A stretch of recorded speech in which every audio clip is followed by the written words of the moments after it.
කතා කරන්න බලාපොරොත්තු වෙන්නේ රවුන්ඩ් එකේ මාතෘකාව ගැන.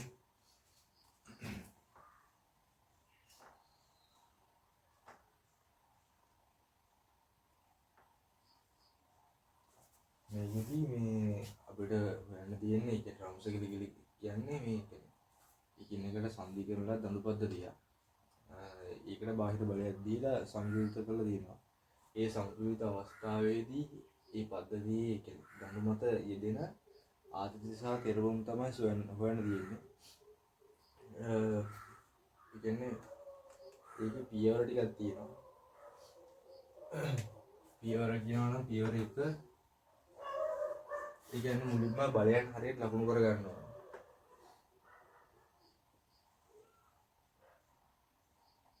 බලයන් කියන්නේ බාහිර බලයන්.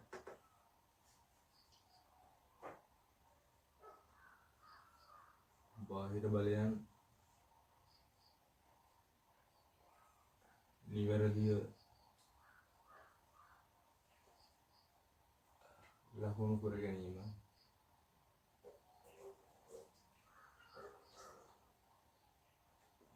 දෙවෙනි එක තමයි කියන්නේ අපිට මොකක් හරි බලයක් හොයන්න ඕනේ. කියන්නේ නොදන්නා බලයන් සොයා ගැනීම.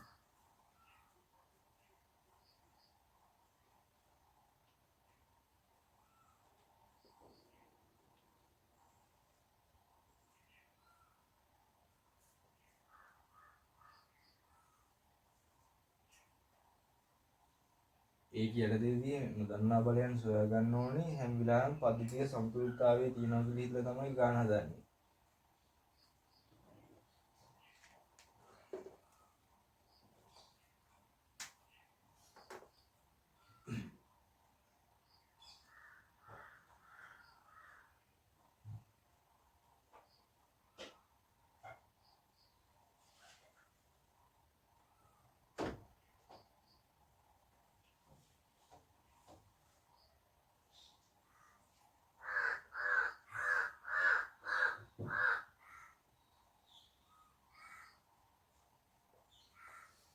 ඊට පස්සේ තුන්වෙනි පොයින්ට් එක තමයි ප්‍රදේශ ලකුණු කර ගන්න ඕනේ. ප්‍රදේශ ලකුණු කර ගන්න ඕනේ. ඒක මම කියව දෙන්නම්.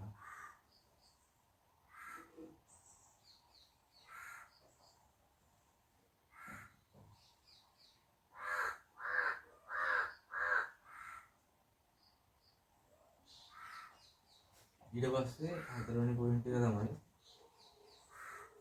ප්‍රත්‍යවර රූප සරහනක් නිර්මාණය කිරීම.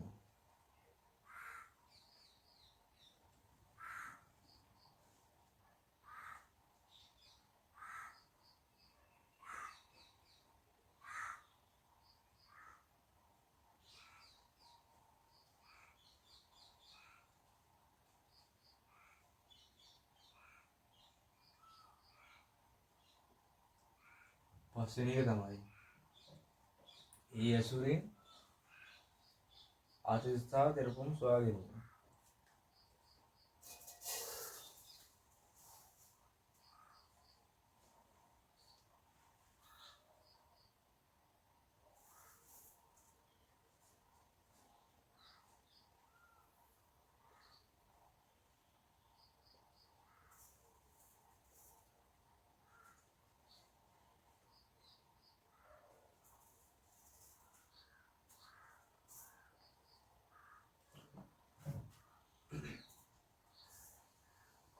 මේ කොටස් තමයි මේක පියවර තියෙන්නේ.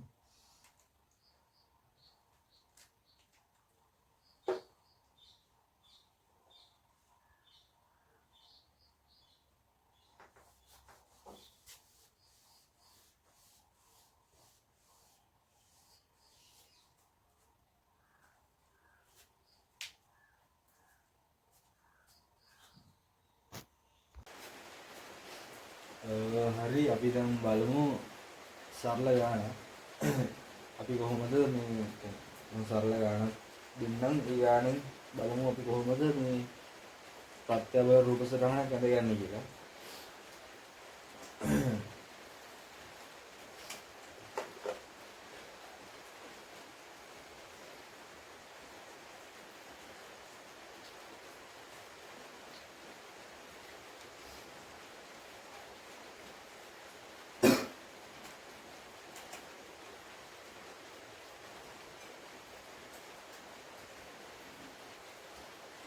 ABC කියන දඩු පද්ධතිය ඒ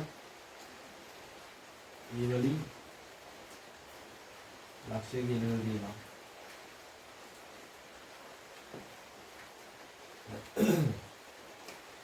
මේ BC කියන ලක්ෂ්‍ය දෙක මත W දෙකයි W කියන බාහිර බලයන් දෙකක් කියලා තියෙනවා.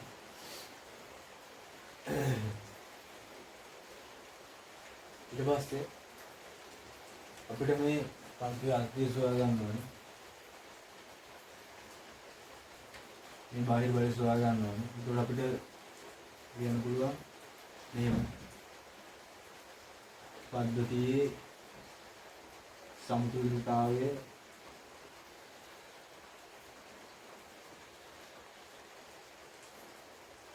සලකා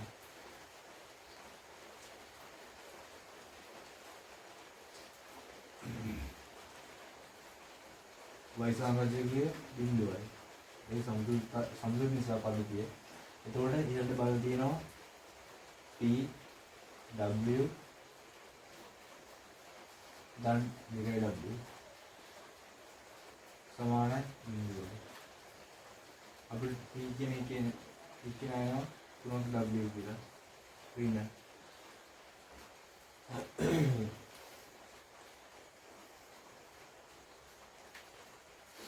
ඊට පස්සේ අපි මේ විදිහට බාහිර බලය කියන්නේ නොදන්නා බලය සොයාගත්තන් පස්සේ අපිට වෙනවා මේ රූපේ ලකුණු කර ගන්න පුළුවන් මේ විදිහට.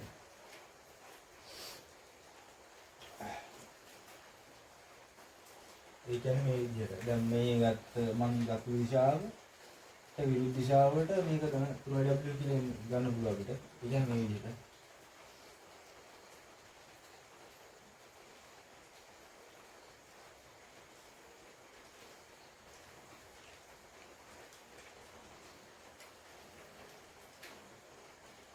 W කියලා බලයක් ඉහළට දෙනවා. තව 2W කියලා බලයක් ආයෙත් ඉහළට දෙනවා. පද්ධතිය සම්පූර්ණයි. එතකොට අපි මේ T කියන බලය මේ කියන්නේ උඩ දිශාවට ඍණ 3W කියන්නේ පල්ලෙහා දිශාවට ධන 3W කියනවා. ඊට පස්සේ මේකේ මේ මොනවද පෙදස් ලකුණු කරගන්න ඕනේ කියලා.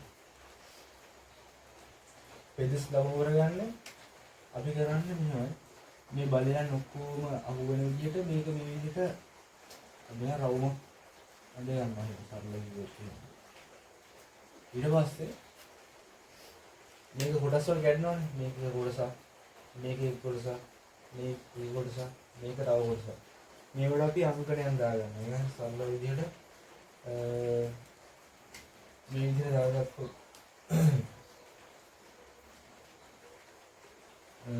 simple A B ප්‍රදේශයේ C ප්‍රදේශයේ D ප්‍රදේශයේ. හරි. ඊට පස්සේ දැන් අපිට පුළුවන් ප්‍රත්‍යයවල රූප සටහන් හදගන්න. අපි ඒක ඇඳ ගන්න පාවිච්චි කරන්නේ දන්නා බලයක් සහ නොදන්නා බල දෙකක් තමයි. ඒ කියන්නේ නොදන්නා බල දෙකකට වඩා අපි යන්නේ නැහැ. එහෙම ගියොත් අපිට හොයන්න බැරි වෙනවා. අපි නොදන්නා බල දෙකක් තමයි හොයන්න යන්නේ. ඒ කියන්නේ මේකේ ලක්ෂ්‍ය B ලක්ෂ්‍ය C ලක්ෂ්‍ය තම ගත්තොත් B කියන සංදිය මේ විදිහට නෙන්නේ. තව දෙයක් මේ පාද තුනම සමානයි සම්පාද ත්‍රිකෝණයක්. ඒකෝට මේ ඇතුළත ඕනේ 960යි. අපි මේ B කියන සංදිය අරගත්තොත් B කියන සංදිය මේ විදිහට තියෙන්නේ. B සංදිය මත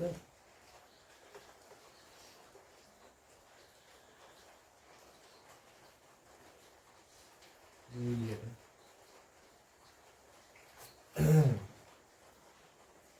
මේ බාහිර බලය මැදින් මේවා මේ ඔයගොල්ලෝ අඳිනකොට මේ අනිවාර්යෙන් අඳුරලා පාවිච්චි කරලා අඳින්න ඕනේ. තව කෝණමානෙත් අනිවාර්යෙන් පාවිච්චි කරන්න ඕනේ. එතකොට අපිට නිවැරදිව රූප සරහන මේ ගන්න පුළුවන්. දැන් අපි මේ කලාප ගත්තොත් එහෙම මේ කොටසේ A කලාපය තියෙනවා. මේ කොටසේ B කලාපය. මේ ඇතුළු කොටසේ D කලාපය තියෙනවා. හරිද? අපි මුලින්ම ප්‍රත්‍යවල රූප සරහන අඳින්න ගන්නේ දන්නා බලයෙන්. ඒ කියන්නේ මේ විදිහට. මම කියනවා මේ විදිහට. A වල ඉඳන් B වලට W. ඒ කියන්නේ මේක ඇවිල්ලා අපි අදින ප්‍රත්‍යවල රූප සරහන අපි මේක කියන්නේ පාදයක දිග බලයක් තමයි අපි මේ පාදයක දිගකින් අංකණය වෙන්නේ. එතකොට මේ විදිහට A වල ඉඳන් B වලට W දිග ඉහළට. A කියලා ලක්ෂයක් තියෙනවා. A වල ඉඳන් W දුරකින් අපිට B කියන පෙරස හම්බ වෙනවා. එතකොට B කියන මෙතන මෙහෙම ලකුණු කරනවා. එතකොට මේකේ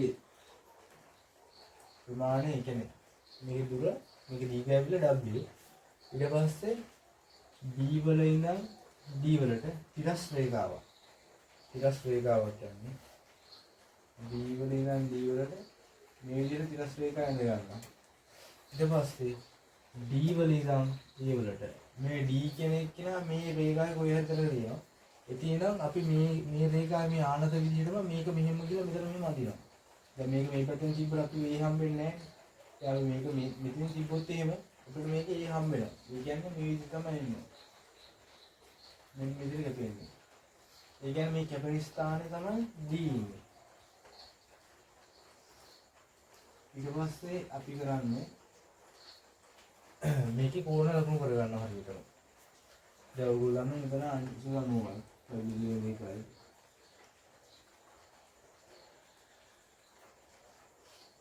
ඊට පස්සේ මෙතන අංශු 60යි.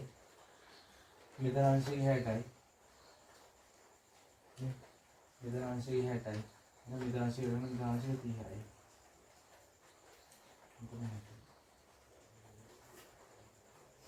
ඊට පස්සේ අපි මේකේ ආදිත්‍යසාර දොරටුම් වලට මේක ලකුණු කරගන්න පුළුවන්. දැන් බලන්න A වල ඉඳන් B වලට ඉහළට A වල ඉඳන් B වලට ඉහළට B වල ඉඳන් D වලට සංදී නිවතට D වල ඉඳන් A වලට D වල ඉඳන් A වලට. එතකොට මේ කියන්නේ මේ D වල ඉඳන් A වලට ගමන් කරනකොට මේ විදිහට යනවා. මෙතන ඉඳන් මෙතනට යන්නේ. ඒ කියන්නේ මෙතන සංදී වෙතට එන්නේ. එතකොට අපි මේක මේ රූපේ ආයෙ ලකුණු කර ගන්න ඕනේ. මේ රූපේ නේ අතන මේ රූපේ දෙකම එකයි. මේ රූපෙට ලකුණු කර ගන්න ඕනේ. ඒ කියන්නේ සංදියේ ඉවතට සංදිය වෙතට. ඒකම අනිත් පැත්තට මේ දඬු සිද්ධ වෙනවා. මේකේ මේ සංදිය වෙතට විතනම් මේ සංදිය ඉවතට. තාබිඩ මේ දඬු විතරයි හොයාගන්න තියෙන්නේ. ඒකට අපි ගමු මේ C සංදිය. C සංදිය ගත්තොත් එහෙම C සංදිය මෙහෙමයි තියෙන්නේ.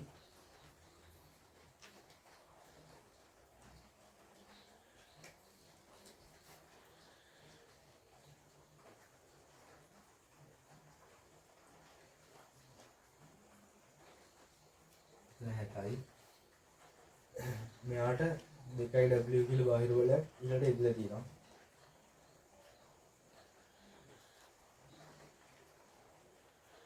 W.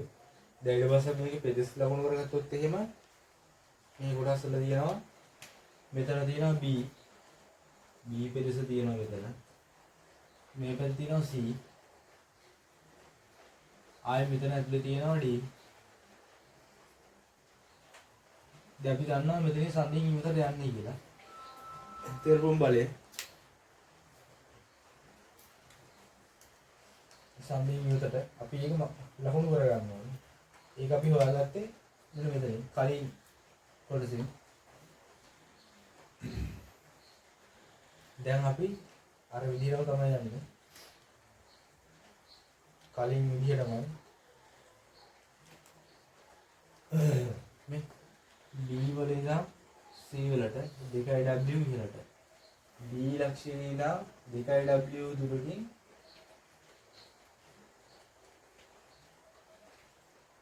C කියන එක නෑ ඉන්නවා. ඒක අපි දන්නා විදිහ. 2W එයා W ඊට පස්සේ ආයි C වල ඉඳන් D වලට මේ තියෙන මේ ආනත රේඛාවම මෙතනින් ගිහිල්ලා මෙහෙම අදිනවා. මේකෙදි මෙහෙම අදිනවා. මේ ආනත රේඛාවම. එතකොට අපිට C වල ඉඳන් D වලට C වල ඉඳන් D වලට තමයි එන්නේ.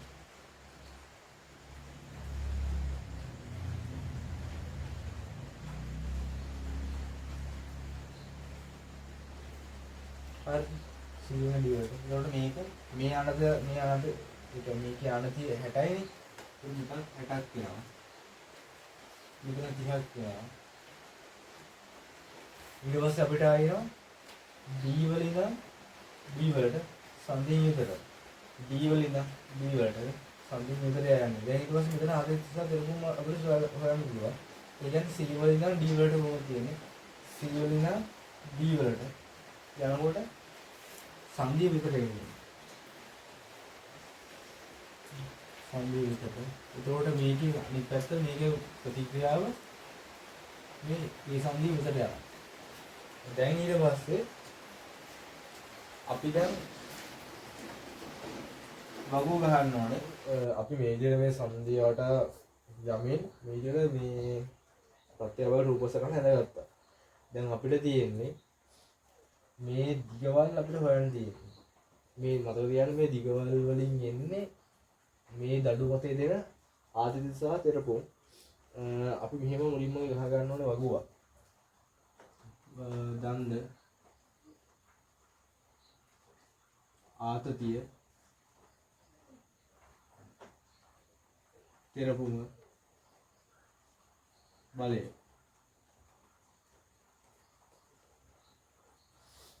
මේ විදිහට වගුවක් ගහ ගන්න ඕනේ.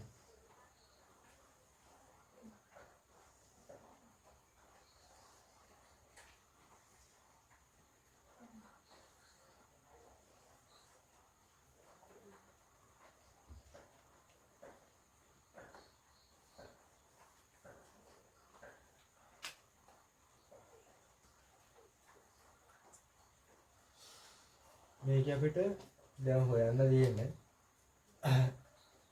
අපි දැන් මේකේ ආදිති තෙරපුම අපි හොයාගත්තා.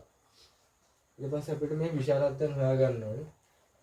දැන් අපි ගත්තොත් අපි මුලින්ම AB කියන දණ්ඩට AB දණ්ඩ මම තියන්නේ AB දණ්ඩේ තියෙන මේක ඇවිල්ලා තෙරපීමක්. මේ තෙරපීම අපි හොයාගන්නේ AB දණ්ඩ දෙපස තියෙන කලාපවලින්. ඒ කියන්නේ AD කියන මේ එදගත්තු ප්‍රත්‍යබර රූප සරහනේ AB AD කියන දුරෙන් තමයි මේ දණ්ඩේ තෙරපුම අපි හොයාගන්නේ. අපි දැන් බලුවොත් AD ඒ කියන්නේ මේ කලාප දෙකනේ. මේ කලාප දෙකෙන් තමයි මේකේ මේ තෙරපුම අපි හොයාගන්නේ. හොයාගන්නේ මේ ප්‍රත්‍යබර රූප සරහනේ. AD ගත්තොත් AD මේ දුර හොයාගන්න ඕනේ. දැන් ඔයගොල්ලෝ දන්නවා AD මෙහෙම ලියා ගන්න. අපිට මේක මේ විදිහට ලියන්න පුළුවන්. දැන් අපි මෙතන කෝණය දන්නවා නම් අපිට මේ කර්ණය අපිට ලියන්න පුළුවන් මේ විදිහට. ඒ කියන්නේ බද්ධ පාදයේ AB බෙදීම කර්ණය කියන්නේ AD ට සමානයි cos 30යි. එතකොට අපි දන්නවා AB කියන්නේ W ට W බෙදීම AD සමානයි cos 30 කියන්නේ මූල 3 බෙදීම 2යි. අපි AD යුක්ත කරගන්න පුළුවන්. AD සමානයි 2W බෙදීම මූල 3යි. එතකොට AB කියන දණ්ඩේ තෙරපුමක් තමයි තියෙන්නේ. හරියට දැම්මා. මේ බලයේ විශාලත්වය ලිව්වා 2W බෙදීම මූල 3යි. ඒ කොටසක් හරි. තව දණු දෙකක් තියෙනවා. ඒ විදිහටම අනිත් ඒවෙත් අපි හොයාගන්න ඕනේ. ඊට පස්සේ AB BC අපි හොයාගත්තොත් එහෙම BC දණ්ඩ දෙපස තියෙන්නේ BD කියන කලාප දෙක. ඒ කියන්නේ අපි ප්‍රත්‍යාව රූප සමාන BD කියන දුර හොයාගත්තාම අපි හරි. එතකොට අපිට එනවා BC කියන දණ්ඩේ ආතතිය. ඒ කියන්නේ ඔයගොල්ලන්ට කිව්වොත් මේ විදිහට බලයක් එනවා නම් මේක ආතතිය. මේ විදිහට දෙපසට එනවා නම් මේක තෙරපුමක්. මේක ආතතිය, මේක තෙරපුමක්. දැන් එතකොට මෙතන තියෙන්නේ ආතතිය. එතකොට අපිට ආතතිය අපි හොයාගන්න පුළුවන් මේ ප්‍රත්‍යාබල රූප සටහනේ BC දණ්ඩ දෙපස තියෙන කලාපයේ දිග. ඒ කියන්නේ BD මෙන්න මේ දුර හොයාගත්තාන් පස්සේ මේ දුර අනුරූප වෙනවා මේ BC කියන දණ්ඩේ ආතතියට. එතකොට BC කියන දණ්ඩ BC දණ්ඩේ දෙපස තියෙන කලාප දෙක තමයි BD මත ඇති වෙන්නේ ආතතිය. හරිද? එතකොට අපිට BD මෙන්න මේ ප්‍රත්‍යවල රූප සටහනේ BD දිග හොයාගත්තාන් පස්සේ මෙතන ආතතිය අපිට හොයාගන්න පුළුවන්. අපිට මේක ලියන්න පුළුවන් මේ විදිහට. දැන් බලන්න BD මේක වෙනම කියලා BD අපිට හොයාගන්න පුළුවන් සම්මුඛ පාදය BD බද්ධ පාදය AB. ඒක සමාන වෙනවා මේ සම්මුඛ පාදයේ බෙදීම බද්ධ පාදයේ tan 30ට. tan 30 අපි දන්නවා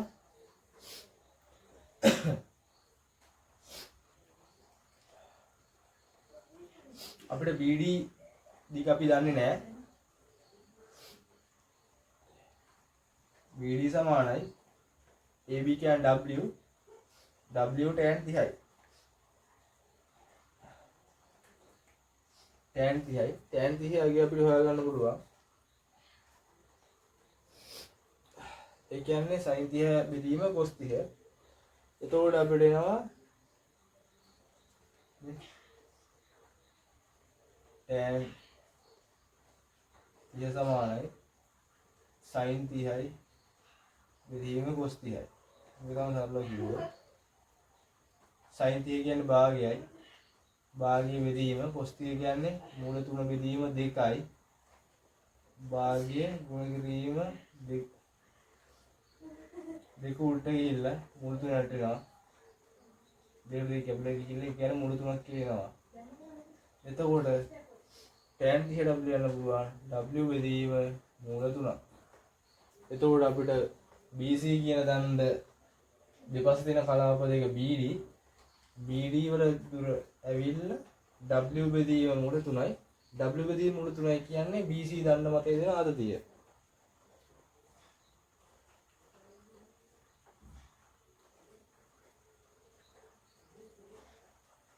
ඊට පස්සේ අපිට තව හොයාගන්න තියෙන්නේ AC දණ්ඩ.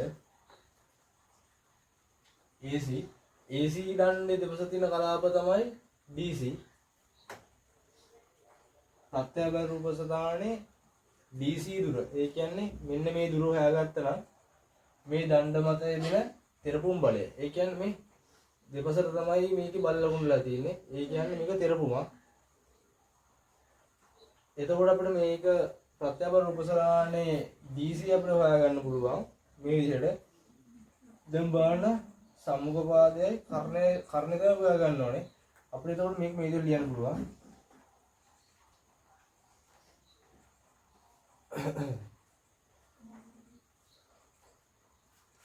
අපිට ලියන්න පුළුවන් sin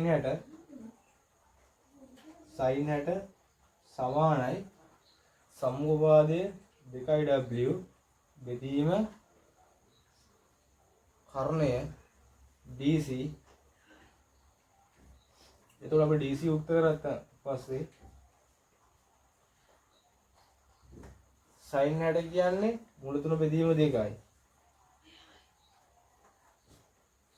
2යි W DC සමානයි 4යි W බෙදීම මූල 3යි. DC කියන දුර අනුරූපයි AC දණ්ඩ බල තියෙන තෙරපුම් බලයට. එතකොට අපිට මෙහෙම ලියන්න පුළුවන් 4යි W බෙදීම මූල 3යි. මේක තමයි සරලම කිව්වොත් රාමුසකල කියන්නේ. ඒ කියන්නේ අය කියන්නේ අපි මේ කොටස් ටික අපි හදන්න ඕනේ. දැන් මම ඔයගොල්ලන්ට තේරුම් දාලා මේ ටික හැදුවේ. මේ කොටස් ටික අපි හදන්නේ කෙලින්ම මේ රූප සටහන අදිනවා. මේවා අපි හිතින් ගන්න. මේ දුරවල් කෙලින්ම දැක්කම ගන්න පුළුවන් වෙන්න ඕනේ. ඒක ගණන් හදනකොට පුළුවන් වෙනවා. මේ කොටස් අපි කියන්නේ කෙලින්ම අපි මේ පද්ධතිය ඇඳගත්ත අනුතරහණය ඊට පස්සේ නොදන්නා බලයන් හොයාගත්තා. නොදන්නා බලයන් හොයාගෙන ඊට පස්සේ අපි ආයි වෙනම එක රූප සරහණකට ඇඳගත්තා. නොදන්නා බලයන් ඊට පස්සේ මේ බලයන් වට කරලා කලාප මේ ඇඳගත්තා. ලකුණු කරගත්තා මේ A B C D කියලා. ඊට පස්සේ අපි කරන්නේ අපි දන්නා බලයක් සහ නොදන්නා බල දෙකක්. ඊට වැඩිය ගන්නෙ නැහැ. දන්නා බලයක් සහ නොදන්නා බල දෙකක් තියෙන සංදියක් වටා යමේ ප්‍රත්‍යවල රූප සටහන ඇඳලා. ඇඳලා මේ ප්‍රත්‍යවල රූප සටහනේ දිගවල් හොයලා ඒ දිගවල් වලට අනුරූප වන දණ්ඩේ ආදිත්‍යර පුංස වෙන මේ විදිහට ඔක්කොම ලියන්න තමයි තියෙන්නේ. සරලම කිව්වොත් ඔය ටික තමයි තියෙන්නේ.